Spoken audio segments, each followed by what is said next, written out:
tha tuk me kan pathian amen thang thatam kau se hedi bantu kan chan tha chan song le kan sar siam piak tu hi kan pathian si kan pathian ni sumpar nak chau kau se ti bantuk in gospel ministry international mang in hla in thong tha chimti nak chan tha kamu cha hin kai lom tuk boi pa that tuk ruang ase ti bantuk in hla in thong tha chimti nak chan a hla in thong thai som ti ding in mun kip ka kip lo ummi ulana vial te krimi in kan in som na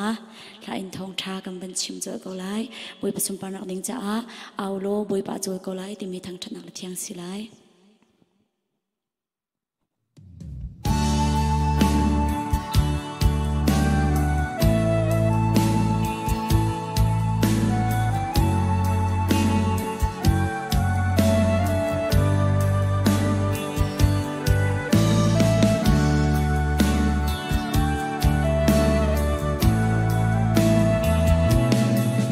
lung re thei van sang sham in lung dong in ka to har nak ni kanun abuai ter ton boi pa chu ka au than i nangam nak a ka pe boi pa lo nangam nak chu asi Emmanuel pathian chu kan sim a sung sa chim phang in hoi dot dil ha u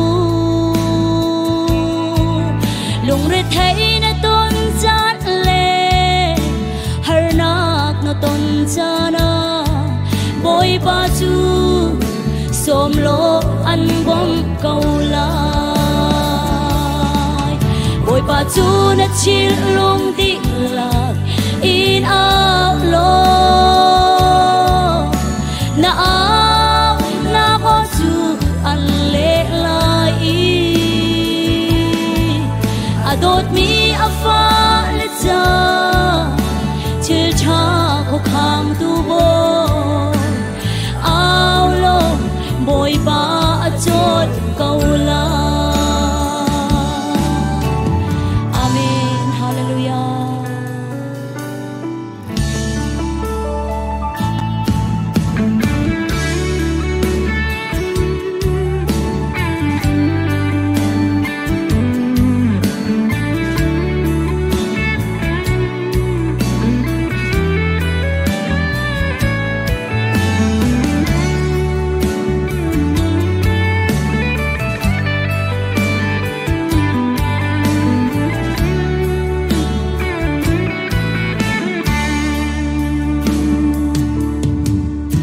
cho bar tu mu zong ni boy jisu chu a ao mu than ka du boy pa ti a ao na ko chu a thai i dam nak chu a pek i boy pa chu ao tu sin ai huang do boi pa chu na chil lung ti lak in ao lo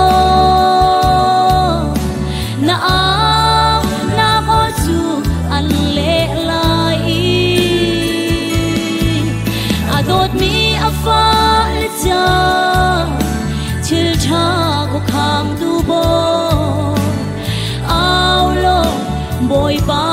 chot kau la boi pa chốt câu la